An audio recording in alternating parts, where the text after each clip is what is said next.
Qui pouvait, mais par exemple, l'idée qu'à un moment donné, elle dit qu'elle écrit un bouquin.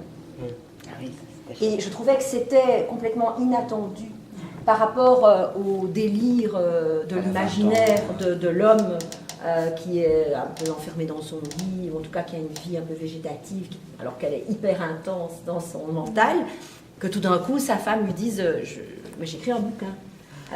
Et donc on s'est dit que c'était aussi dans le temps qu'on pouvait, par exemple, qu'il pouvait tout d'un coup y avoir une scène où lui se souvient de leur rencontre. Parce qu'on dit quand même que le couple est plus âgé, a des enfants, enfin ils sont déjà ensemble depuis un moment, c'est pas leur rencontre, c'est pas leur deuxième rendez-vous.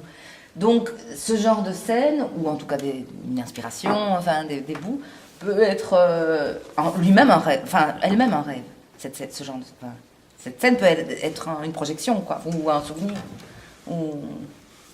Oui. Mais donc il n'y a pas que les mille et une nuits qui sont dans le monde de l'imaginaire. Mais ce qu'on dit en tout cas, c'est que l'imaginaire et le réel ne sont pas séparés. Oui, ça. Donc, ce qu'on va mettre en scène, c'est que ça se mélange. Il y a deux choses. Il y a la technique et il y a la poésie du corps, la danse du corps, et tout ça, j'ai vraiment aucune crainte.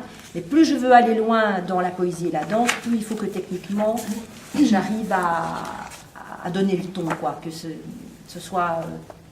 on a du temps pour faire ça, mais c'est une chose qu'il faut prendre très au sérieux, parce que ça peut tout d'un coup être un obstacle. En plus qu'on est 6 ici, enfin on n'est pas 6 aujourd'hui, mais et qu'il y aura d'autres gens.